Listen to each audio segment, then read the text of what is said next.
Hey, it's Joshua Vergara. What's going on, everybody? Here we are on the brand new 2024 edition of the Moto Razr Plus. Now, this is going to be a bit of an exciting time because as we are coming out here to Brooklyn in New York City for the event, I actually already got my hands on both of the editions of this phone. It is really windy in the area though, so a lot of this might actually have to be done back in the room. I'll steer the ship a bit more steadily when it comes to everything you're going to see in this hands-on video. That's right, we are taking a look at the brand new Moto Razr Plus. I'm looking at the Plus model right now, but I do have the other regular Moto Razr to talk about as well. Quick disclaimer, Motorola did fly me out and put me up in a hotel ahead of their event where they are announcing the new Motorola Razr and Razr Plus. It is also where I picked up the review units that you can look forward to seeing more of in upcoming content after this day one video. Also, this is called a day one video, but it's only kind of a day one video because I haven't really had too much time to actually dive into the phone a little bit. This is more like a first impressions video on the potential behind what Motorola is bringing to their foldable lineup this year. Because while the experience of using a flip foldable like the Motorola Razr is going to be very familiar, there are some places where the company is managing to stretch things out a little bit and to add some actual capability on top of the experience you might be familiar with already. Oh, and also we did ask during one of our briefings for this phone what the distinction is between saying Moto and Motorola. Apparently saying Motorola means that it's a more flagship device like these Razrs, and then saying Moto is more for like the G lineup and all of that. But you know what I'm trying to say if I say Motorola or Moto throughout the course of this video. Starting off with the unboxing, and obviously it's a short unboxing because, well, of course it is. You really just get the USB-C cable in here, but without a power adapter, which is a little bit of a bummer because these phones are championing fast charging. 45-watt turbo power is available in the Moto Razr Plus, while the regular Moto Razr gets 30 watts. And like I just mentioned a second ago, if you're used to flip foldables by now, you know what to expect in this year's version of the Motorola Razr Plus. Moto continues to keep things pretty trendy and stylish, along with a vegan leather backing in particular that comes in a few different colors and feels really nice already. You get the green and the hot pink, and then peach fuzz, the Pantone approved peach fuzz in the Motorola Razr Plus, and then on the regular Razr there are a few different shades there, but there is an orange edition that I got for my review unit. The phone is also supposed to be a bit sturdier this year. One thing that they've talked about a lot is how the hinge, the actual mechanism of the hinge, is a little bit smaller, which could help with the crease on the inner display, but the crease was already pretty minimal from last year to begin with. And now the phone can actually survive underwater thanks to an IPX8 rating. Obviously, the main upgrade is going to be the stretch of the external display, which now covers basically the entire top cover. That external display, though, is definitely the biggest upgrade that's available on the regular Razr, because now the regular Razr has a proper covered display that you can do a bunch of stuff on compared to last year's just minimal little display that was on the corner. Of course, given that this is supposed to be a phone that is very stylish and is for the more fashion-forward crowd, you have all of the different colors, but there are plenty of accessories that can pair well with the Moto Razrs. This year, there are a bunch of different cases, along with a lot of different straps, whether they are wrist straps or shoulder straps, so you can literally make this an accessory on its own. But if there's one accessory that I really want to talk about, it's the Moto Tag. This is Motorola's answer to like AirTags or any location tracking items, and obviously it's something that you can put like on your keys or on some sort of luggage so you can really track where it is yourself, but there's also some extra capability on top of all of those things you might expect. For example, you can double tap the button on the tag to trigger Find My Phone, and then you can use that same button when the camera is turned on the Moto Razr or Razr Plus, and use it as a remote shutter button. Alright, well, the tea is ready. Today's tea is a green tea, a kukicha, which I got. If you have been following me, I was in Japan recently and I did pick up a lot of green tea. But for today's tea break, the reminder I want to give everybody is tied to the fact that I'm bringing back the tea break at all. I was reminded recently that I haven't been doing these as often by none other than Mr. Mobile, Michael Fisher himself. So I thought about it for a bit and I realized, yeah, I have been neglecting it. So the reminder for all of you is if you like something, if you're doing something that you really believe in, don't give up on it. We all get busy, we all get caught up in things that we need to do, but remember to commit to those things or revisit those things that you really believed in when you started them and bring them back whenever you can. That's exactly what the tea break is for me right now. Anyway, thanks for kicking it with me on this tea break as I bring it back, and let me know in the comments as usual, what's going on, everybody? Let me know how you guys are doing in the comments and what's something that you want to bring back into your lives or your work that you might have been neglecting recently. Let me know in the comments because I hope you come for the tech, but you stay for the tea.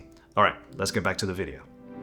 Okay, we're finally going to talk about it, the external display. Let's talk about the raw specs first. This is a 4-inch now POLED display that actually goes up to 165 Hz refresh rate. It's kind of crazy that they're putting that feature on the external display, one that is also available on the bigger inner display. But yeah, there's plenty of capability on here, aside from the fact that it's larger and thus has a little bit more potential. I mean, you're probably familiar with the practical capabilities of a secondary display, like using it for a timer when I was steeping the tea. You're still able to access all of the various apps, so you have more panels for various functions, from like playing games to Spotify control, and there's just so much that you can do on here before even having to open the phone, and that's just nice. That's just a good experience to have on a phone that feels more minimal when it's closed. Even things like accessing AI features like Google Gemini are available by just holding the power button and it shows up on the external display. By the way, AI features are a big thing for Moto on these phones this year, but we'll get to more of those a little bit later. But again, having a display on the outside just opens up some possibilities. You can angle the external display to watch things, to capture things, and to even keep track of things. Motorola even added in a new desk mode where text and pictures can just cycle through on the screen, making the phone a bit of a functional piece of decoration. I mean, technically you have a desk mode by just flipping the screen up like this no matter what you're doing, but in the desk mode, I feel like I could get a bunch of pictures of like famous quotes or affirmations and just let them cycle through on the side while I'm focusing on my work in front of me, and on the side I just have this to remind me of stuff. If anything, Moto is just trying to take advantage of this form factor in as many ways as they possibly can. With so much customization available, you can personalize the outer display and of course the inner display across the software. You'll be able to really get the most out of the Razr and Razr Plus depending on how much you put into it. But we can't neglect the internal display, the bigger one that gives you the classic smartphone experience once you open up the phone.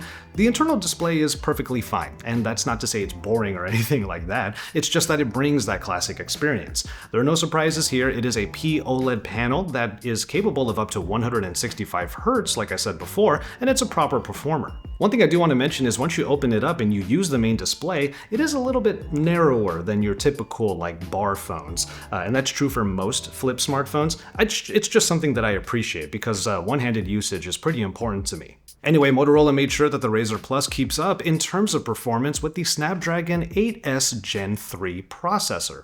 This is the slightly less powerful version of the current 8 series processor, but no less capable for pretty much anything you might want to do on the daily. I mean, right after unboxing this, I put my eSIM on here using 5G to download a bunch of apps and to get things signed in. All the apps are running really well, and of course, you know me, I'm always on that Marvel Snap. This is actually one of the first phones that I've used that has the 8S Gen 3, so I'm actually really interested to see how it fares with all the various types of workflows and daily use cases that I will have over the coming days. And I'll share my experience in a follow-up video, so make sure you subscribe to my channel so you can look forward to that. Battery life actually gets a boost this year with a little bit of an increase in the capacity for both of the phones, or at least with the Motorola Razr Plus, we now get a 4,000 mAh battery, while the Moto Razr, the regular one, goes up to 4,200 mAh. What is always appreciated is fast charging, and that's exactly what we get here with 45-watt turbo power on the Moto Razr Plus. The regular Razr gets 30 watts, which is still more than respectable, and it's all good to be able to get the battery topped up in various situations. Like this morning, I was scripting the video here and I just used that time to get this thing back to 100%. Finally, let's talk about these cameras. Physically, they do still cut into the external display a little bit, but of course you just hold down on the bottom bar here. That way the app that you're using renders above the cameras. You get a little bit more screen here, as I said before, which actually makes it so that if you render above the cameras, you still have plenty of usable space. Anyway, I've been showing you photos and videos from this phone throughout this video a little bit already, but this is not a full-on camera test. This is barely a day one video, really. But you can let me know your thoughts on what you're seeing so far in the comments down below.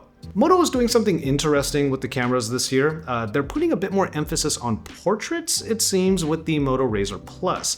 That's the best way for me to describe it because that's really how I'm wrapping my head around the choice they made here. That's because the secondary lens on the Plus is now a telephoto lens, giving you a proper 2x zoom that then is cropped into 4x, and that is the choice that you have in the camera app. Which is really interesting because the main sensor on here is a 50 megapixel shooter, and I'm sure it's going to provide some pretty good results as they tend to on most phones. The main sensor is the one you want to use a lot. It's just that you won't be able to fit more people in the frame, especially for selfies and group selfies and whatnot. And you certainly won't be getting that sort of classic wide vloggy look if you do want to use this phone for a lot of content creation. While there's a brief pause in the wind, I will say, oh, this is pretty nice, that the front-facing camera, meaning the inner display camera, does do 4K video recording. My only thing though is that it's basically the same focal length as the rear camera, so you're getting two cameras in one, especially if you're talking about doing vlogs and whatnot using a phone like this.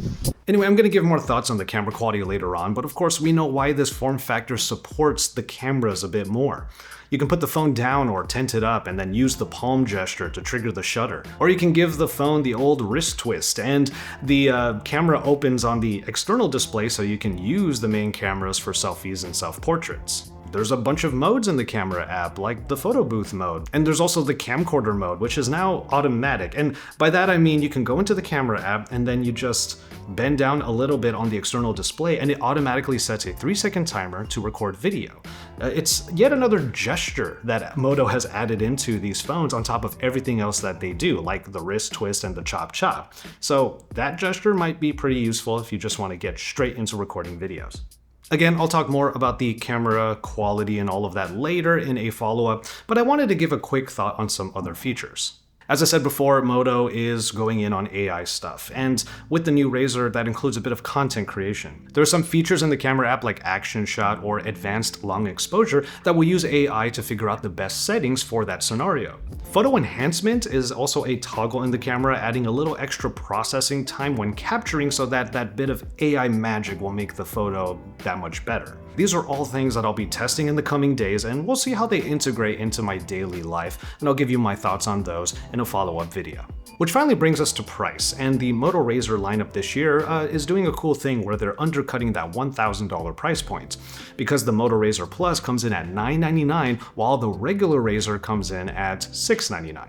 Now obviously in this video I focused more on the Razr Plus because after my first impressions on these phones, I found there wasn't a ton different between the two now that the regular Razr actually has a similar and similarly sized external display. Pretty much all of the potential in the Moto Razr Plus via things like Moto AI, the capabilities of the external display, and of course the style in the software and the style of the phone itself, those are all basically available in the regular Motorola Razr. You're just gonna have to take a hit on a couple of key features, mainly the processor, since that one is using a MediaTek processor that is going to be a little bit less powerful than the Snapdragon 8S Gen 3 that's in the Razr Plus. The external display is a little bit smaller since they stretched it out on the Razr Plus, and the camera experience will also be a bit different. A little bit less emphasis on the portraitures because it actually gets an ultra wide. And of course the regular Razr also comes in a slew of its own colors, so if you really want a particular color of this phone, well, you have choices across the lineup. And that's the thing that is really interesting to me about these phones, that instead of making a really wide gap between the regular Razr and the Razr Plus like they did last year, now they're actually pretty similar. So you can make the choice among them and not have to miss out too much if you choose one over the other. But in all cases, you get that bigger external display experience that Moto definitely wants to drive home, it seems, in the 2024 lineup. And so there you have it, a first look and almost day one on the Moto Razr Plus.